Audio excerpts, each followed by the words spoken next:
Hello, everybody! Everybody! Woo! Turn this up in our headphones, Charles. In our headphones! Turning All it of them. up. Hello, everybody, one and all. Welcome to yet another very exciting episode of the Friends Talking Fantasy Podcast. My name is Charles, and with me today, as always, is my lifelong friend and co-host, Dylan.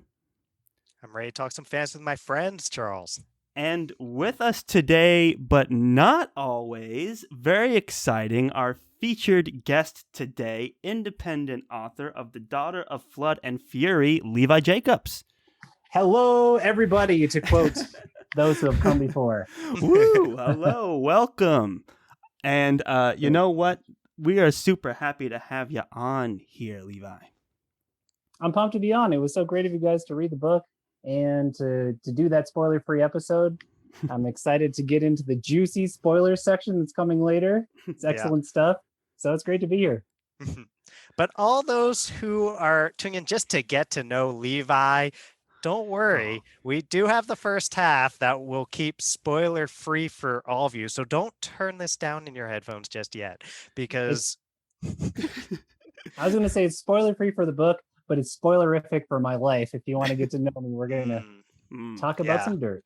Very Full-on spoilers for the life of Levi Jacobs. Well, I've got some spoilers for you here because we know that you're a Spiffbo finalist. We know that you're a Zebulon Award winner. We know that you're author of Daughter of Flood and Fury, which we read and loved on this show. We know that you're the author of The Empire of Resonance and the Resonance Saga novellas. But one thing I don't know is, am I talking to Levi Jacobs or am I talking to L.W. Jacobs right now? Yeah. So I'm in the process of defining my public personas. Now that I have two of them, I think, let's say you're talking to Levi. He's the one that I've known for most of my life, and L.W. appeared when I got a publishing contract. So nice. I'm coming to you as the author of Daughter of Flood and Fury. L.W. has no idea what the book is about. He has had no fingers in that pie. So okay, LW is missing out. I'll say that. Yes. All right. Well, I've heard Levi is a little bit more grimdark than an LW as well. So we'll have to watch out for what Levi is capable of over here. It's true. I would say that LW and the Empire forthcoming Empire of Resonance saga is more on the noble right. Nobody can get killed. Nothing can really go wrong side of fantasy. And Levi is open to a few more hard knocks. Although I don't know if I'm grimdark. I might just be slightly grumpy dark. I'm not sure. Still defining the genre. Wow, yeah, Lord Grumpy Dark might still be available as a Twitter handle, so you got to get on that before this airs. Copyright. Or I might take it. But all right, well, you're just talking about how you have a traditional publishing deal that happened, right? Like, so you're officially going to be a hybrid author now? I'm officially a hybrid, yeah. After I think being officially, it's just barely, let's see. I'm thinking how long I was in indie before that. Before I was just a nothing. I spent a long time as a nothing, where I should say writing in my closet or in various strange spaces. I think since 2013 is when I started taking it seriously, and I put a practice book out in 2018, and I would say that I became a real indie author in terms of I had a thing that you could buy that I was proud of in 2019. So I spent 2 years doing that, and now I don't know if I can ever go back from being a hybrid unless like I abandoned my indie career and like unpublished all those books. I think I might be hybrid for life, but or burn all your bridges with all traditional publishing folks and all that. I guess would be the other option. It sounds fun. I walked away from from a doctorate program in order to become a writer, and I'll admit there was some deep part of my ego. This is the spoiler section about Levi's life that we're referring to. Yeah. There was some deep part of my ego that really enjoyed just saying no. Like, you really need to come, you need to study this. You're very talented. I'm like, I'm going to go write fantasy books. Thank you very much. So I may do that to the trad industry at some point. my advisor in my doctoral program probably would not like me to be talking to you right now. He'd be worried that I would Oh be. man, are you deep in a doctoral program? I'm deep in it. Yeah, counseling Are psych you over at CSU actually, which is I know awesome? your rival. Actually, you're I suppose. Yeah, I don't really Steve like Boulder. subscribe to the totem pole in the same way. Um, Mm. are you ABD? Are you? No, I've got a lot left, but Yeah, enough man. about me, Enough Levi. about you. Enough about Dylan, please don't get him started. Dylan spoilers. Just don't ask him about his research. That's what I've learned about doctoral students. Do not ask. Yeah, no one wants to hear about that. What we want to hear about is you, Levi, and one of the questions that we wanted to ask you was what drew you toward writing speculative fiction and fantasy. Yeah, I think that's a good question. I feel like I don't like there's probably a lot of answers, but probably just reading a ton of them. I was lucky enough to be in this advanced reading class in 3rd grade, and we read The Hobbit, Mm. and I was blown away by it. And then I read The Lord of the Rings after we were done with it, and wept copiously at the death of Gandalf, having no idea that in fantasy people, well, we're not in the spoilers section yet, so I'm not going to say what happens to Gandalf for those of you who haven't read the book. But I just kept like consuming mass amounts of fantasy, like David Eddings and Terry Brooks and Margaret Weis, Tracy Hickman, and then finding Robert Jordan and going deep down that rabbit hole until like the strange social pressures, etc., and my own angst in high school like drew me away from such intellectual pursuits. But it planted a seed deep. I feel like I was always a storyteller, and those were the stories that clung to me. And I kept avoiding this call throughout most of my life as I did other things. I spent a long time writing creative nonfiction because I was living in other countries and traveling and writing about my experiences. And then, like I said, I started this master's degree at Dylan's rival university. And like within a month of starting it, I was like, this is really hard. And I 60% want to do this degree, and I 100% suddenly want to write fantasy novels. And I had this awful moment of like, I've set up my life to do this. Do I walk away or do I stick with it? And I ended up sticking with it. But as soon as I could get that master's degree, I walked away from the doctorate, like I said, and just started writing books. And it's the only thing in my life that I have stuck with this long and not second guessed. So I must have done the right thing. It's always tough when you're like so far down one path to decide you're just gonna stop doing this and pivot now at this stage. Like you're so far in your education and it's like you have this whole career plan. It's like I'm gonna start my career over from the beginning by going down this other avenue. Totally. It's like Macbeth talking about having waited so far in blood, like, like just keep going. Right. It's a sunk cost fallacy, but it's very compelling. Right. So kudos to you. My whole question that I'd like to ask Laura on this line of like, why speculative fiction? It's like, how did you get yourself mentally to the place where you're like, I'm going to sit down and write my first book, like cover to cover? Like, what was that? Like, how far along were you in the process from leaving school to actually starting the first book that you were going to finish? What's that? Totally. Yeah. I started off hearing this very old advice that what you needed to do was write short stories and get those published in known magazines. And then traditional publishers would notice you and you would eventually get a book deal from that. And so I started writing short stories, and I always wanted to put more story in there and wanted to be larger in scope than was really feasible. And they suffered from it. I was reading this advice newsletter that was going out by David Farland, who is the editor for the Writers of the Future competition and teaches writing. And I just wrote back to him. I was like, hey, I'm just discovering that what I really want to do is write books, even though I haven't made that much progress in selling my short stories. Is that crazy? And he's like, no, books are where the money is. Like, follow your heart, just do it. And I was like, thank you so much. That's awesome. Isn't it also, Dylan, help me remember here, was it Joe Abercrombie that was just like, I probably should have written short stories, but I decided to start with Everest, by writing the first Law trilogy, right? Well, I'm not sure, honestly, about whether or not Abercrombie said that, but it's not surprising. Levi, you cut your teeth on Robert Jordan and Tolkien over there that you're like, no, I want something big and epic, and short stories aren't doing it for me over here. And you definitely went that route with Daughter of Flood and Fury, or at least what I see you building with Daughter of Flood and Fury, and we'll get into more of that for sure in the spoiler portion. But we were wondering what inspired you to write Daughter of Flood and Fury in particular. Like, how'd you get there? Yeah, this is a really interesting one because I'm quite the planner, and usually I'm just very methodical about how I start a book, and I tend to execute something like that plan once I've like gotten it all out. And I started writing a book called All the King's Bastards, and it had a completely different pitch.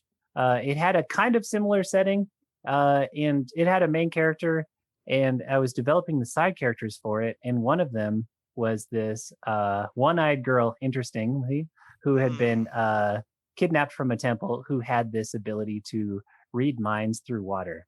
And I started writing her backstory, and I started writing sketches of her in different scenes from this book I was going to write. And she was just so much more interesting than the main character, and so compelling. And there was something, I don't know, there's something about Alethea's character that that gripped me in a way that none of my other main characters have. And I feel bad saying that because I feel like I have a deep personal relationship with all my main characters, but Alethea hits deeper than all of them somehow, and I felt that early on. And I just kind of recognized, like, this is the book that I want to write. And so I kept going on her backstory, and then like it became front story. And I threw out a lot of the things. There's just a little bit of the setting that's left from that one, and a few of the things. It's funny how she was one-eyed, and then that one eye characteristic got transferred to another character that's in the book. And some things changed and things got switched around, but that was mainly it. And then I feel like my other inspiration is always in the beginning of reading other fantasy novels or watching like speculative shows or whatever, when I'm just starting to get a hint of what the setup is and the magic and the characters, I get really excited because I'm like, oh man, they're going to do this. That's going to be so cool. And then they don't do it. And they have this moment of, oh, that's my idea now. Yeah. Wow. They don't do it, so you can. Yeah. I was like, they went some other direction, and I think my direction's cooler. And the concept for gender-based magic was that. I don't remember what it was, but there was something where like men and women had different abilities. And I was like, oh, that's so cool. And it's going to be like this huge division between them, and like they're going to be connected but separate. And it's going to be kind of an illusion because of like gender is a thing that society decides what it is rather than like it's not sex. And I went down this rabbit hole, and then the book ended up being entirely different than that. And I had that moment of like, oh, that's mine now. And then I love Brandon Sanderson, and I go very, very deep into the backgrounds of my magic. And so I went from there into this deep thing that is not even on the page yet. But like we said, the book is the first of 9. So we've got a lot of room to expand. Yes, a trilogy of trilogies, if I'm quoting you correctly. A trilogy of trilogies, yes. That is my ambition. So I'm excited to see where, because you can see in the background this more epic world developing. Charles and I were chatting about that on our episode where we discussed it. There's a lot that you're kind of slipping in there that we see is going to be fleshed out probably in the future. So we're pumped for all of that. And awesome. You know, it's interesting, you kind of your story about finding this other character that was really calling to you, basically it's kind of a similar thing like what you're describing with the graduate school stuff, right? Like if you're 60% in what was it, all the King's Bastards, all the King's Bastards, all the King's Bastards, you're 60% in on that story, but then you're finding yourself 100% in on Alethea and Daughter of Flood and Fury, then I think you made a good call following that, just like you made a good call following the desire to write fantasy. Yeah, and I think that's not like following my gut or my heart has not always been easy for me, but as a writer, the first book that I wrote seriously, so the first book that I ever wrote was Conan fan fiction, Nice. And that was Nice. because I knew that I was going to be a total geek about world building, and I was like, I can't balance my like precious crazy ideas about what the world is along with plot and character. I know that's going to be too much in my first book, so I was like, let me just take the world of Hyperborea, let me take a character that I know so well because I loved Conan when I was younger, and just do plot and just do side characters. But the book after that was a more ambitious thing. That's the one that I put out as a test in 2018. It's called Ache, and it's published under a pen name, Kelvin Myers. So there's actually a third persona floating around back here, very Shalon-like. And when I started it, I had this instinct that I needed to write it in first person, even though there were 3 points of view. And like the rational part of me was like, no, you can't do multiple points of view that are all first. That's very strange, and people will be turned off by your point of view. And so I didn't do it. And when I was done with the book, on reflection, I was like, that was still the right thing to do. And there's no way in hell that I'm can I cuss? Do we have a clean rating? I think you can say hell, but I think that we generally, Charles, we could label a single episode explicit if need be, but generally, yeah, make yourself comfortable, Levi. Don't censor yourself. I can just use in-world cusses. I mean, like, you could just say like, oh, that flooding story. You know? Yeah, that slopping novel where I didn't put in the exactly. I regretted that choice, and I felt like the book was weaker for it. And so I sort of learned that, like, at least in this stuff, I need to follow my gut. Like, I immersed myself so deeply in fantasy back in the day, and now I read a ton that like, you have this deep storyteller mind that you just have to trust when it says something like that. I know that the Daughter of Flood and Fury is written in first person present tense, and that is an unusual choice. And it's what felt right. And so, like, I just kind of like cross my fingers that it doesn't turn people off. But I think that the book would have been worse if I'd done anything else. It would not be as strong. So you just got to do it. Yeah, the first person present perspective stuck to me right away, because you start, and I don't think it's a spoiler to say, the first scene is like a fight sequence. And so when you have it in first person present, it's like, oh, I hit him in the knee, or something like that. It's like, it's very direct. And then, the book moves very quickly too. So it's like the action moves quickly. The action is very like direct and very personal. So I haven't read a first person present in a long time. So it almost hit me like it's kind of like a breath of fresh air every once in a while. And I think it's like, you write what fits the character, you write what fits the scene, you write what fits, your style. Yeah. Yeah. Well, I'm glad it worked. I wanted that sense of immediacy. Like I wanted this book to just like grab you and not let go until it was done. And I also felt like that was the right tense for it. Just like first person is the tense that's going to get you like deep in the character the fastest and help you like connect with them the best. Certainly. Yeah. And sometimes as a reader, I feel like I read a lot of author interviews or hear them on podcasts and stuff, and people are always saying, oh yeah, I was worried that like would readers not be able to like take something like this, like first person present tense, or even like N.K. Jemisin does second person and things like that. And I don't know, as a reader, a lot of times my reaction is like, at first I'm like, oh, whoa, like I'm not used to this. I'm used to third person limited and all that kind of stuff. And then after like a chapter, 2 chapters, whatever, I've kind of moved past that. Now I'm just enjoying the story. And then you get to see these benefits to the different writing style that you don't see otherwise, and almost is, like Charles said, a breath of fresh air. And I think that a first person present tense, it's really cool because it feels like you're right there in the middle of those action sequences.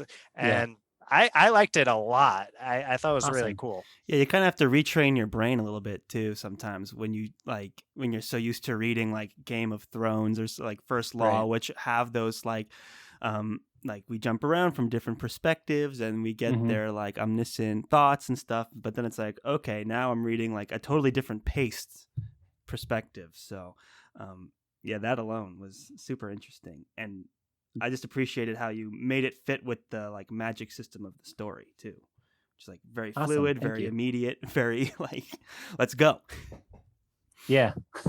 Yeah. And my other books are not like that. And I wanted to do something different in writing this one. So yeah, I mean, we had Mark Lawrence, who I'm sure you've had interactions with through his spiff I bow in mean, one way you'd or think, another. yeah, kind of a So little bit. he, we wrote him some questions and he answered some. And he said the only time that something is ever happening in a book now is if the book is written in present tense. He's kind of saying how he jumps through timelines, and sometimes people get on him for being like, but the past stuff isn't happening now. It's like, it's all written in past tense, so none of it is happening now unless it's present tense. So I just thought it's cool to be like, oh wow, this is happening right now, anything can happen.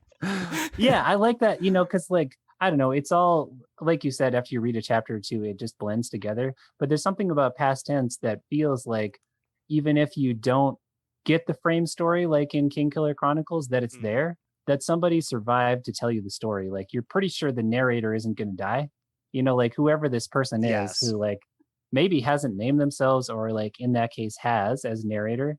Like, yeah, it doesn't feel as immediate, and it feels a little bit maybe safer somehow, to me at least. Yeah.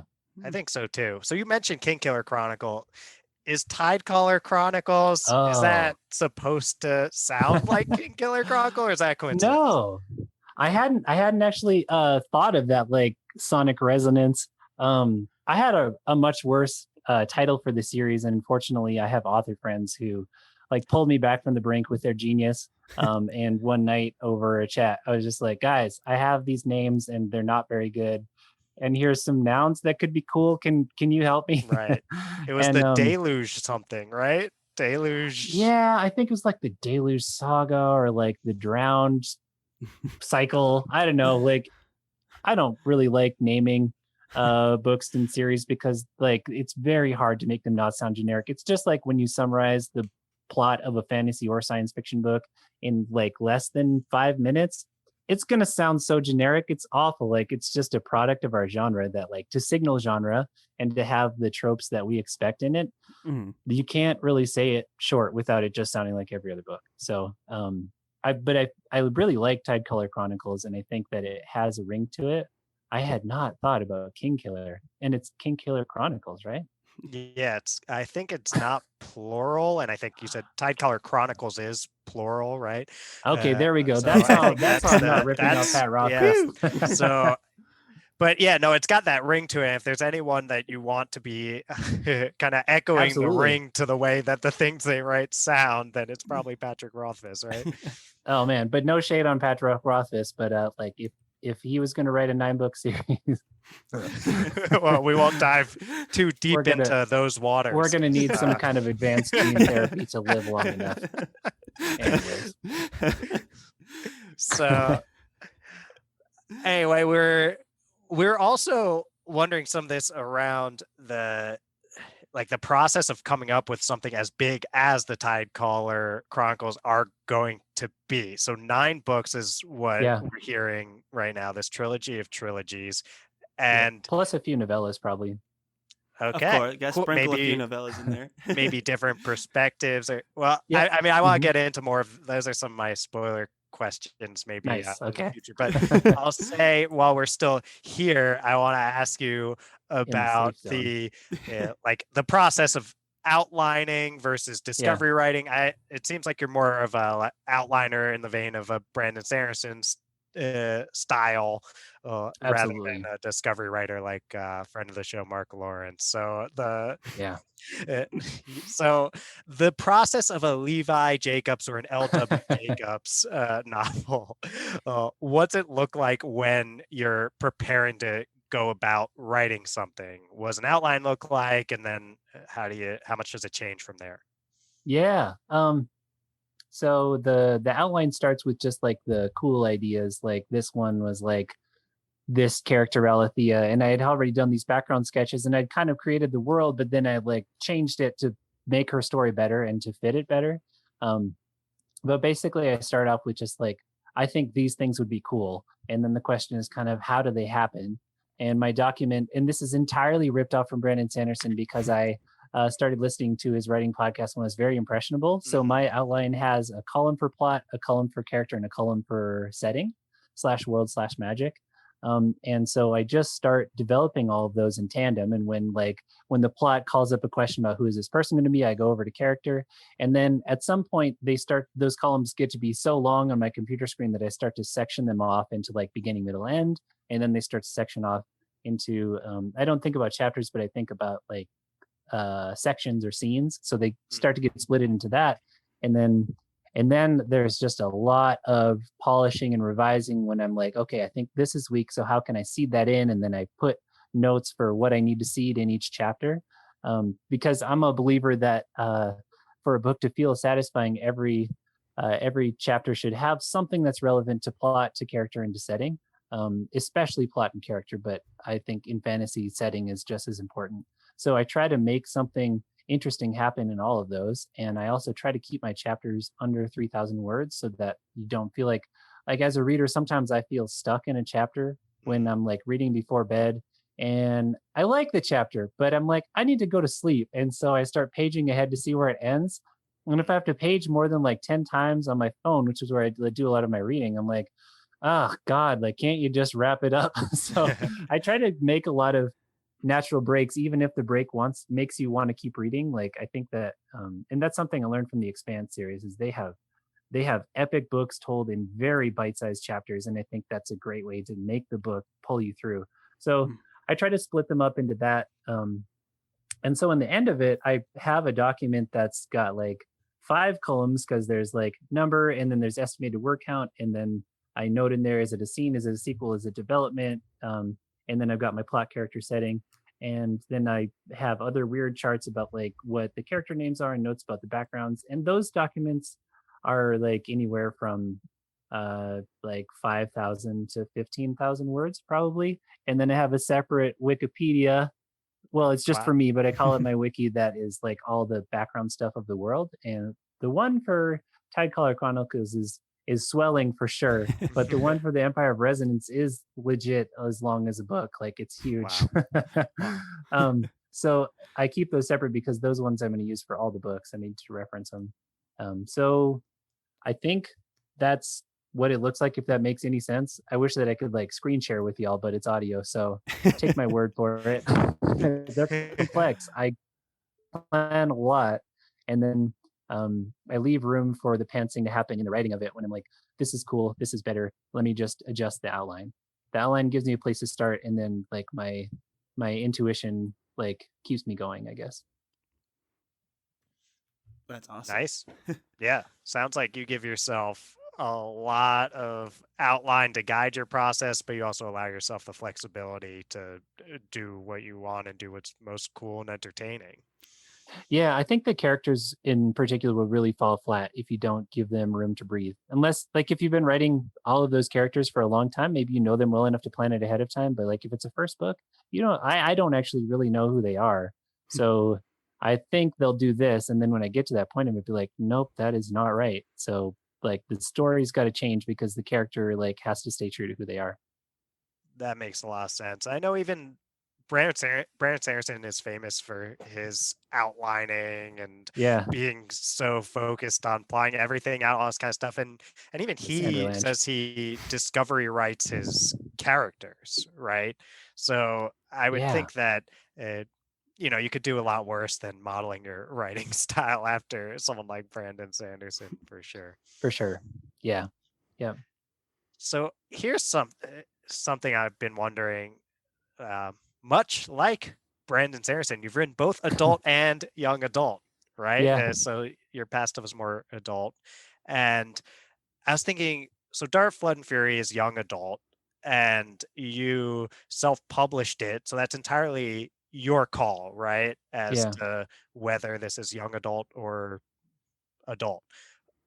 When did you figure that out, that it was young adult? Is it something you knew at the start, or something that became young adult when you were writing it? Yeah. Like the like, I don't know if we call YA genre or what, or reading level. It's so nebulous, and I've had this debate with my friends about like what makes it YA. And the interesting thing is that when I'm just publishing on Amazon, which is what I'm doing right now, they don't really have a marker for YA. They have like juvenile fiction, and then they have adult fiction. And those, juvenile to me says something different than YA. And so I didn't really have to define it. But when I was writing it, I was absolutely thinking YA. And to me, what YA means is mostly about the prose. Like, how fast does it move? How complex is it? And how emo is it? And this book is much more emo than my other books, because in theory, writing for a younger audience that's like experiencing life in a much more passionate way, and that maybe their reading level isn't as high as like your Game of Thrones reader. But the ironic thing is that people of all ages adore YA, and I think that Yeah. a lot of times staying focused on like the plot moving, on the characters being clear and concise and being grounded in their experience of it, and like letting that be dramatic, I think it just makes for good books a lot of times. So this book is strange. It had a lot of history before I put it out myself. I had an offer for a 3-book deal from a traditional press years ago, Mm. and they bought it as epic fantasy. And you just said, you'll have to make it a little longer for it to be epic fantasy, but that's what it is. And I was like, oh, I thought it was YA, but okay. And then I had an agent represented after that, and he thought that it was YA. And so I feel like it kind of straddles the line. But in my mind, Yeah. I was absolutely writing it to be YA, but I wanted it to be epic YA. I wanted the scope to be there, even though the prose and the plot, and to some extent, the character felt really focused in the way that YA fantasy does. So I'm trying to walk that line, and that's part of why this is going to be a trilogy of trilogies, is that I want each book to be really digestible and fast, but I want the story to get huge in the way that I love as an epic fantasy reader. So I just need a lot of books to do that. A lot of like short, intense books. That's the goal. An epic trilogy of short, fast-paced books. I kind of like that. I've always appreciated like faster pacing myself, especially when you're writing.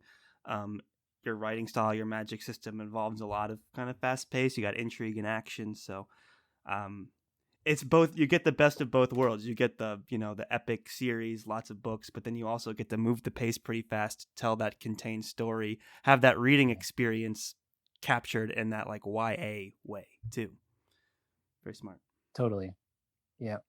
Yeah. And it's interesting that you bring up the emo level is a huge I like aspect. that. Yeah. I never thought about I thought what you're gonna start, what I usually hear is like age of protagonist, but then that doesn't really equate at all, because it's like like Alethea's I think like pretty similar age, like Vin at the start of Mistborn, I would guess, or like Nona in Mark Lawrence's Red Sister is even younger, she starts out, like, and that's 6 years adult. old. That And is a it's grim like dark adult. yeah, and I mean even like Jorg's, while we're talking about Prince of Thorns, that he's probably age wise around the same age as some of these other characters, but definitely not young adult. So it's like the emo levels and almost how focused this is on the internal experience of the protagonist.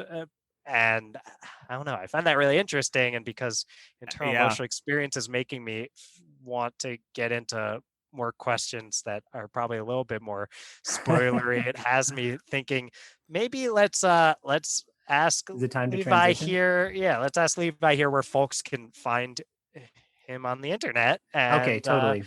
Then we'll get into the spoilery portion. Yeah, so if you don't want to find out all Alethea's dark secrets, stop listening now, and you can find my books on Amazon by searching Levi Jacobs. I think it still brings up the Empire of Resonance saga, which is coming out later this spring. The first one comes out in March, but it'll definitely bring up the Tidecaller Chronicles. The second book of which I'm hoping to have out in late March. And my website, levijacobs.com, has a lot of stuff, especially just go to levijacobs.com/free. And there are free novellas there. There'll be one set in this universe pretty soon, but there's some set in the, well, spoilers, they're in the same universe. He likes Sanderson. But in the same world. So there's some in the Empire of Resonance world. And there's audiobooks there too that are free. So if you just want to check me out and you don't want to drop some cash to do it, that's a good place. And then you can find out a lot more about me. I do some stuff on social media, but it's sporadic because I honestly don't love spending my time there. And I'm a father of 2 and my wife's in grad school, so there's not a lot of time to spend. But my Twitter handle is @IRL Levi Jacobs, like in real life, Levi Jacobs. It's hard to say out loud, but it makes sense when you see it. And Facebook is facebook.com/author Levi Jacobs. And that's the one that truly is a lot of crickets. But I might make moves. I just really don't like Facebook. Our Facebook page too. It is, I don't know Yeah. how. I basically only keep that going to keep Charles satisfied because but Twitter and Insta way better. But find Levi on all those platforms he just listed and read Daughter of Flood and Fury if you haven't, because it's awesome. Go buy that thing. And anyway, Thank you. If you have already read Daughter of Flood and Fury, then you're ready Let's get into the dirt. Yeah, That's right. you're ready to hang around a little bit longer here. So something that struck me that you here be spoilers from here on out. I'll say it Yes. officially. Yep, we're wading do out this. into the deep pool of spoilers. We're melding our minds in the waters. Yes, exactly. Getting There immersed shall in be it. no secrets Our unless I have a immersion partial into the blind. world Yes. of Levi Jacobs here. So something that stuck out to me that you were just talking about is this bit about there was another character that was a main character and this whole other book thing going on. Is that still, are those characters still in Daughter of Flood and Fury at all? Or are those like, is it just completely different now that you I think that character wise, Alethea is the only one that made it. Okay. But setting wise, so like it's probably clear that this is a post-apocalyptic setting. I mean that these like terrible floods come and destroy civilization every few hundred years, or almost destroy it. And there are deep reasons behind that, which I shall not spoil here. But so there's this group of islands called the Sorrente Islands off the peninsula where this book is set. And they're very strange pillars that rise up from the ocean, and they are skyscrapers that were flooded long ago, but still exist. And I'm having fun in the book that I'm writing right now. A lot of it happens in relics of water towers that are like insane. The people of this age cannot imagine making them, but they inhabit them. So anyway, that was the main setting for all the King's Bastards, was those islands that were essentially like rotted skyscrapers that like now have land on them and stuff because it's taken long enough. But there's still a mysterious like structure of, I think they must have been built out of aluminum to not rust. So that setting is still there. And this is so weird to do spoilers, but as you know, in the end, Deshaun runs away and he's like, we're going to refound the temple in the kind of this rebellion move. And I think that they're going to end up on those islands, and all the King's Bastard was about a rebellion that was brewing on those islands. So there's some follow through. Interesting. So you mentioned Deshaun here, who's not Deshaun, rough showing, honestly, for Deshaun. all Poor guy. like kind of like, it was interesting because I felt like Deshaun almost from the start seemed like you were slotting him in to be kind of the typical young adult like love interest who's they've been friends for a long time and all this kind of stuff. And I was like, okay, so maybe here we go again with this. But then that goes a totally different direction where Deshaun in the end, I guess maybe hard to say, but does some pretty messed up things and like really betrays Alethea and Gaxna there. So hardcore. Not pumped about Deshaun's actions there. But you mentioned Deshaun going out to these like Islander pillars or what have you. Yeah. And if we're following that, can we expect the Tidecaller Chronicles to like start going multiple POV or anything like that? Or is it going to stay focused on just Alethea? Yeah, I am not totally sure about that. I think it's going to be central to Alethea always, but one of the goals in writing a trilogy of trilogies is that I want the beginning of each trilogy to be a fresh starting point, so that you won't have to have read books 1 through 3 if you want to start at 4. I want to take the reader from 0 in book 4 and again in book 7. So I think when I do that, it might make the most sense to jump into someone else's head, and then we'll have the thing that I feared long ago, which is multiple first-person POVs. Or I might do the thing that some people do, where Alethea is the only one who gets to use I, and the other characters will be written in third. I don't know about that yet, but I think that probably the story is going to get so epic that we can't really just tell it through Alethea's eyes. Although I've realized that some of the deeper implications of the magic of the Therakant magic. So this is just a little hint, and I like doing things like this, but there's a couple of times, especially in the scene where Alethea is talking to Yellen and like apologizing for what happened. And Yellen's fingers start tapping, and Yellen's like, I have to go. This is a way that the Therakins can talk to each other when they have each other's blood, because they don't sense thoughts, so they can't understand what people are thinking, and they can't like talk telepathically the way that monks could if they had a water connection. And they do that through rivers and streams. But the Therakins can basically use Morse code to talk to each other.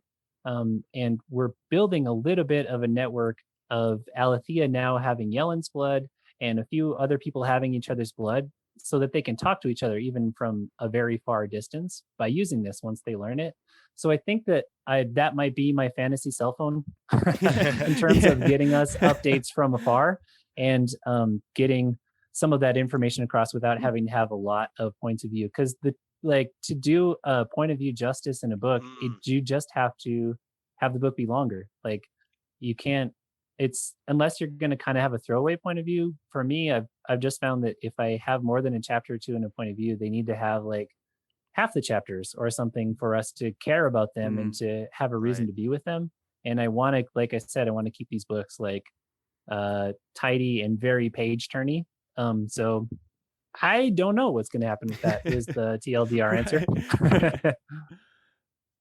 Sounds like you have a couple options though, so it should be exciting to see where it ends up. The idea that like you can stay tight to Alethea, but through the magic system you can keep tabs on kind of faraway areas and different kinds of people. It's like you can tell if a person's in trouble or not, or if they're calling for help or not, things like that. It opens up some possibilities. Yeah, and there's possibilities for hijacking too, because if someone has your blood, they can make you do things. So you can think that someone is sending this message to you, and it's actually someone else. And that's, I think, pretty much planning for that to be a thing in book 3. So nice. Yeah. So how far along are you right now in the writing process? And you said that you have plans to have the second book come out when did you say? It was sooner. I'm afraid of what I said, because I've been telling people late March. Okay, yeah. And that feels a little bit crazy, especially because we've maybe decided to go on vacation in the second half of March, which is very bad timing for launching a book. Right. So I might push that back to do justice to the fact that I'm a father and have a family. But that's the goal. I would really like to get the third book out before I start selling fruit in the summertime, because that's an all-consuming job and I basically stop writing. And I would like to have the trilogy out so that people have a satisfying conclusion, and I can like sort of have a clean break when I come back in the fall and start writing that next series or write a different series. So it's kind of a breakneck pace, but the book has been flowing really well. I'm 30,000 words into it as of like 5 p.m. today. And I think that the book will be 70 or maybe 80. Which is about the length of Daughter. So I'm hoping to have a draft of it done in the middle of next month, which sounds crazy. But now that I work with editors, I also need to tell them and schedule it ahead of time. So I've got a deadline, which is late February. So that's the plan. It's a little bit scary, but I think as a hybrid author, I have to get used to it too, because I think the trad world just slaps deadlines on you and you deal with it. Well, as I'm sure you can harken back to your graduate student days and get used to those deadlines again. Although I think, I don't know, it sounds like you're cranking these things out. So I'm excited, because something that, now that we're in the spoiler portion, I want to ask about is Gaxna. Gaxna was my favorite character in this whole cool thing. Oh yeah, I love the roguish type Yeah. characters. Yeah. It's like it sounds like you read Red Sister, and I love Yep. Clara. And Yeah. as Oh, interesting. Gaxon Yeah. kind of gave me some Clara vibes. Ah, And that's cool. I mean, I listened to the episode and you mentioned that, but I had not thought of it before that at all. yeah, no, it was awesome. Cool. I love this. Like the first rule of it's first rule of Thievery. Yep. thievery. Yeah, I Yeah. don't want to mess it up, but so Gak's a awesome character, and I was legit gonna we would have had real beef, not just like you go to see you and I go to see SU beef, like real beef if you went all in on killing Gaxna off, because Yeah. you kind of flirted with that at the end. I teased it hard, yes. Were you legitimately considering killing Gaxna off, or did you always know, like, okay, I'm gonna give them a little glimmer of hope here? The first draft of the book, she died. Oh, you. She died, and that bastards. It was an appropriately titled book. All the King's Bastards. All the King's Bastards. Yeah. And that's the first time that I've made myself cry while writing. It was super emotional. And that was an intense moment. Yeah, that, and then just like, yeah, okay, God, this is crazy to do spoilers, but I had such a killer last line for it when Gaxna died. So as it is right now, like the line is similar, but I'm just gonna pull it up because I want to read it to you, since we're doing deep an alternative universe. Oh yeah. Yep, alternative universe. And this is a thing that I offer to my subscribers who, because in the back of the book there's a note like, if you sign up for my newsletter, you can get this free novella, and you can get the alternate ending to Daughter of Blood and Fury. And so this is the alternate ending that I would send them. Let's see, we're going all the way back to draft 2. Wow. And I Dylan, you might want to turn this down in your headphones, huh? Yeah, no, I'm pumped. We're getting the deep cut here. Okay, you know what? I'm just gonna read a section here. Here we go. All right, so from the author himself. Alethea is she's reflecting on it. She's on the Perler ship. She's reflecting on what happened, and her dad telling her, ready the city or ready the world if you can. And she says, I think it's what Gaxna would have wanted. She tried to act like she didn't care, but she threw me a rope when I was being chased by a pack of Bloodborne that first day, and was always on the watch for runaways to help. I feel like Gaxna now, watching from the rooftops as the world runs from danger. And I think this is basically the same in the book, but it ends different. A danger it doesn't even know is there. Like I have the choice to throw my rope or not, and not throwing would be so much easier. But I can hear my ancestors' voices, hear my father's voice in the spray off the starboard bow, catch Reggiana's snap when I jump from a boarding skiff into the waves. They echo what I already know, that I have to do something. And I will, as soon as I can catch that spray without weeping, because my lover's voice is in it too. Oh, crap. So, yeah, I'm proud of that line, and I didn't get to use it, so I got to say it here. Yeah, no, that's an awesome line. I still probably would have flung my Kindle across the room, I think. I mean, I'd be happy to get that reaction. It's like, yes, I got him. That's true. Yeah, I'd probably have to send you a bill to fix my wall or something like that for the. I mean, because I was legit. There's a while. I mean, it felt like a while where it's like, oh wait, like is he actually gonna follow through with this? But I was waiting for it. So what made you decide to change it? There is a couple things. One is just that I feel like you shouldn't waste a character, and like that is sort of like a cheap punch at the end of the book. My friend Emma Wong. Oh, okay. I can't talk spoilers about other people's books. Never mind. Sometimes I feel like deaths of characters are so good and drive the book deeper. And this one kind of felt more like a cheap trick to me. And I realized that Gaxna could be really interesting if she stayed around. And the other thing was just watching the 100. Have you guys watched that show? No. It's kind of like cheap thrill entertainment for me when my brain is dead after a long day of selling fruit. And they had a beloved character who was lesbian, and the main character has relationships with people of all genders. And they ended up killing off that female love interest, and their fans just went crazy because they're like, you killed her off because she was the woman interest, and your main character, who's female, needed to end up with a guy. And obviously, Alethea is not ending up with Deshaun. Let's hope not. But I was afraid of raising ire of following this trope called "kill your gays" trope.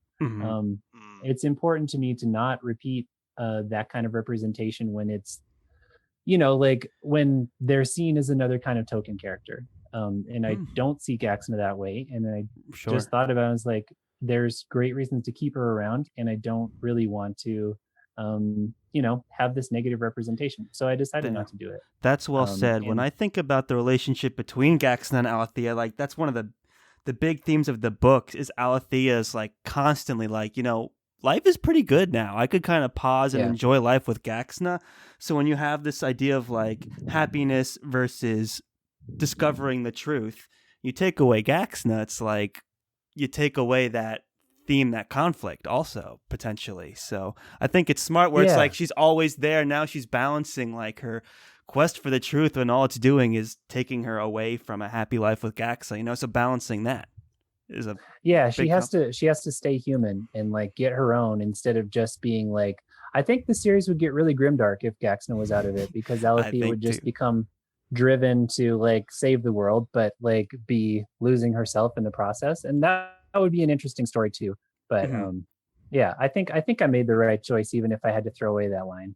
I think so too, and I think not just because I would have been personally very upset by it, but also I think like it's this glimmer of hope, and it's this person who represents why the world is worth saving. And I think that like this is kind of the weird thing about fantasy. I find sometimes it's like the world is always in danger. It feels like the world's always about to get destroyed. So we're kind of like, okay, but that's just the world. Like that thing is always in trouble. But why is this world worth saving to me as the reader? It's because of the people in it and the characters and their relationships. So for me, as someone who, I'm reading this first person present tense book about Alethea, I feel like I'm Alethea going through this right now.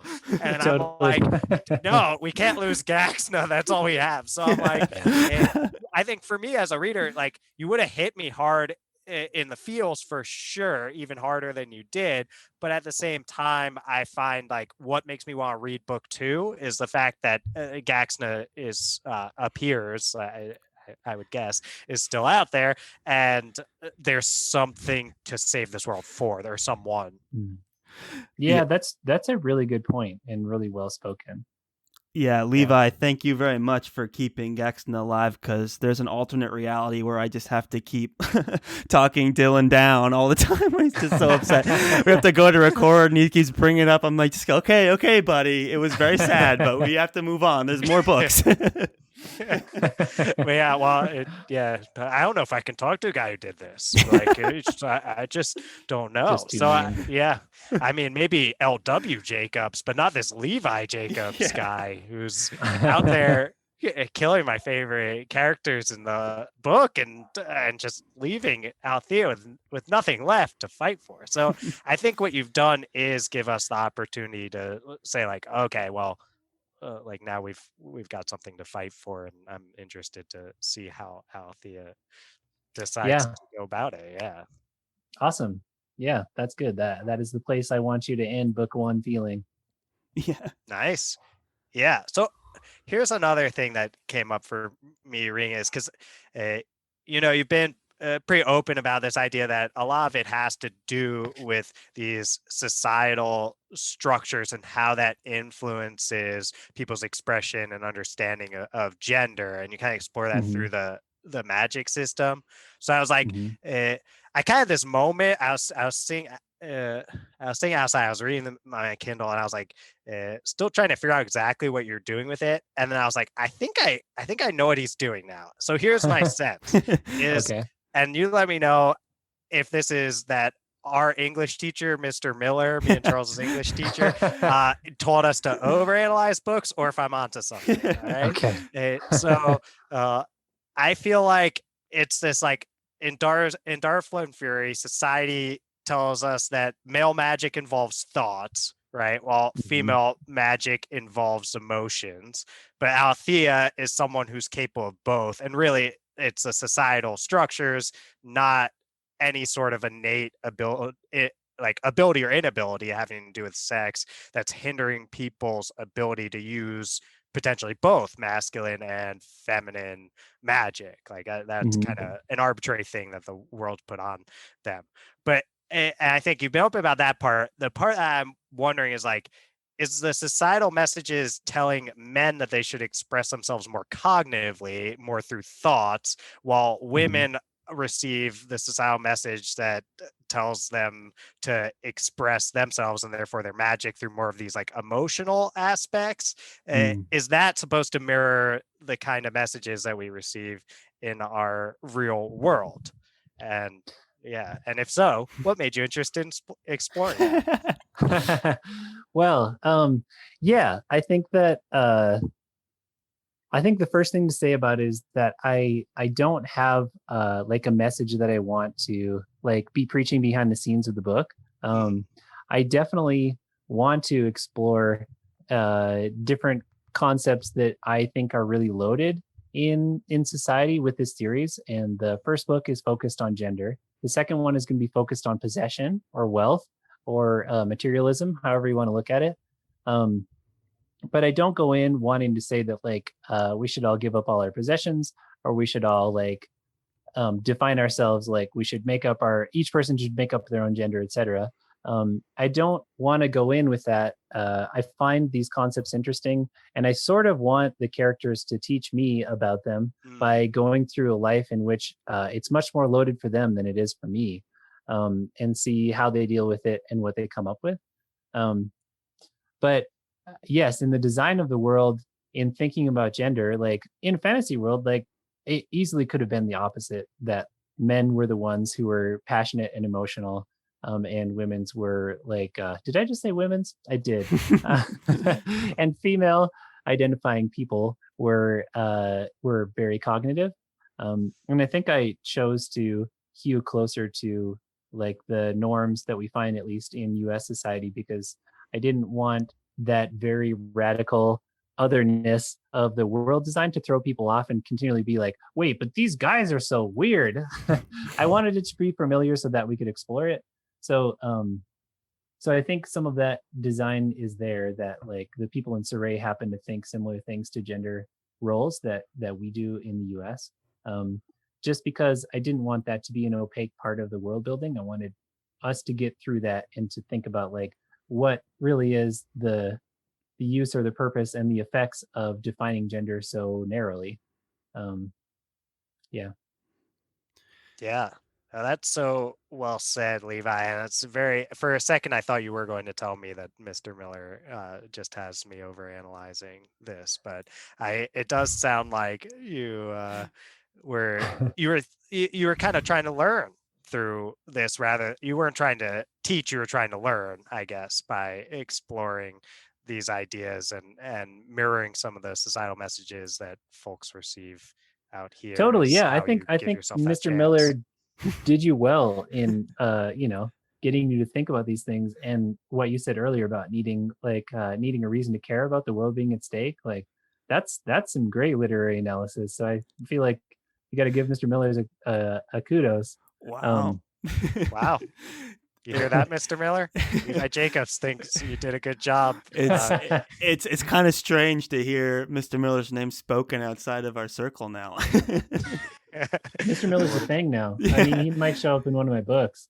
Actually, oh boy, I've got a character in the book I'm writing right now. Well, oh God. Mr. Miller probably doesn't want to be secretly evil, so. He can. I don't think. But Mr. you know what? He's down for whatever. Yeah. I do kind of have a beef against the over-analysis of literature. I was a literature major. That was my bachelor's degree, literature and philosophy. And there was like a huge divide between them in a way that you wouldn't think. And I often got annoyed by not looking for meaning in literature. Like, I think that's fine, but in trying to say something different for the sake of saying something different and coming up with these like wacky interpretations that like you got to really stretch the prose to get them. Like, like authors aren't divine beings. Like we can like hopefully tell a story that's entertaining, and then hopefully beyond that, one that's sort of meaningful to you. But like if we're not talking about Shakespeare, like don't talk to me about like the significance of the quality of the air in Faulkner. It's like, no, this is like, don't spend your life writing that dissertation. Like you can read it and you're pretty much going to get what Faulkner meant like the first time, or read somebody else's opinion and like move on. That's how I feel. And so it's funny that I ended up being a writer, but I'm not one just trying to like seed James Joycean level meaning into my stuff. I want it to be accessible. Right. Sometimes the shirt a character is wearing is just green because it's green. It's not. It's not about it doesn't always Islam. symbolize anything. Right. Oh, that's well said, Levi. So it's kind of more telling an entertaining story first, and then second is what kind of ideas can I grapple with and learn from.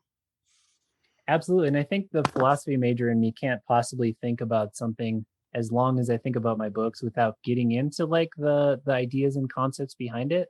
I'm like diving deep into the concept of institutionalization and like consent to joining hegemonic systems. Here I go with these words in book 2. And they're never going to say that, but it's got me thinking about it quite a bit. And my the character who would be Mr. Miller if Mr. Miller wanted to be evil was talking about different kinds of prisons and being stuck in a prison of morality just yesterday. So it's just the person that I am that I end up writing about this stuff, but I don't go in wanting to convince you of anything. Yeah, that's awesome. I'm thinking that the idea of having more of an entertainment first perspective is probably the one that's going to appeal to the most readers and will allow you to kind of follow more of that intuition. And best prepares you for reading Daughter of Flood and Fury also. Like, is definitely meant to be exciting, and there's intrigue, not so much like capital L literature, like exposing here. But and I think the power of literature is that you care about these things because they're happening to someone that you care about. Like if you read an essay about gender roles, you're like, okay, that's what a person thought. But if you read about someone whose whole life has been hard because they've been seen as a heresy because of how they were born, then it's like, I care about this. And like maybe you learn something from their experience rather than from their thoughts. Like they don't even have to say it, or no one has to say it, and just see it in the story. Yeah.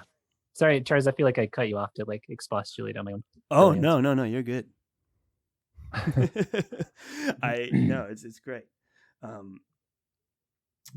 Yeah, I mean, man, what else is there to say, guys? I mean, I could keep talking all day, Levi, but I don't want to take up too much of your time now. I know we're at the hour mark. It's true, we're at the hour mark. We've got to leave some things unspoiled for the people who listen to this even though they haven't read the book yet. We know you're out there, cheeky listeners. You this does not replace reading the book. You have to find out why they care about Gaxna so much. Is she really a roguish character? You have to really, like, the whole idea is that balance, and that to me was the most gripping part of this. I want to pull just a quick quote here. What is life for? All this questing for truth and justice if it means turning down happiness. And that to me, I was like, that is such a great way to tie in like the intrigue with the relationship with Gaxna together. And even Deshawn comes in and is like, what is worth more than us being together? It's it's like they're all trying to find these reasons to find happiness while also dealing with all this political intrigue, and that to me was like the driving force of this book. So I mean, you got to read it just for that, guys, to see these relationships play out. I mean, that we can't do justice. Awesome. Well, I'm glad that struck you. Yeah. So don't deny yourself that happiness, listeners who've listened to this entire episode, despite not having read Daughter of Flood and Fury. And Levi, you want to remind them one more time how they can find Daughter of Flood and Fury? Right. Search for the title, search for my name on Amazon. It's currently exclusive to Amazon. So if you are a Kindle Unlimited member, you can read it for free. And that makes authors like me happy, actually, because I get to see the literal amount of pages that get read of my book every day versus if someone buys it, I see that they bought it, but I don't know if they read it. But when they turn the page, I assume they're not doing it for fun. So in the Kindle Unlimited program, when you read it, I'm like, oh, wow, like they read 900 pages of my book today. That's so cool. I don't know how many people did that, if it was 900 like single first pages or if it was like 3 full books, but that's cool. So you can find it there. And then, like I said, I have some free stuff that's on my website, levijacobs.com/free. There's audio there as well as ebooks that you can just get and check out if you want to see what my writing's like.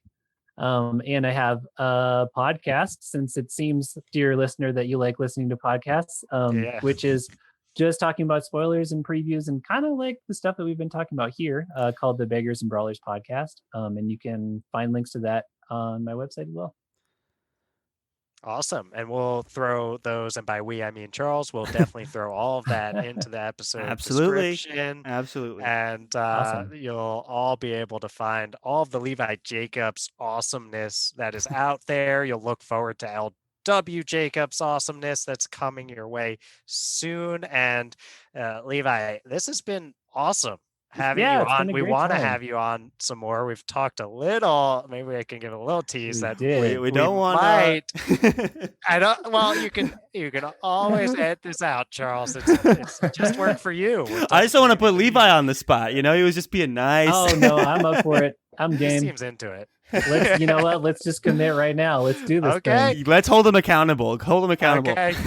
You, dear listener, have heard Levi Jacobs commit to joining us for a Friends Creating Fantasy episode. At some point in the future, we're going to have a real live author showing us how it's done, while Charles and I try to figure out how to come up with a story outline with the master outliner himself. Yes. Levi in the house. Who knows what the title of that will be?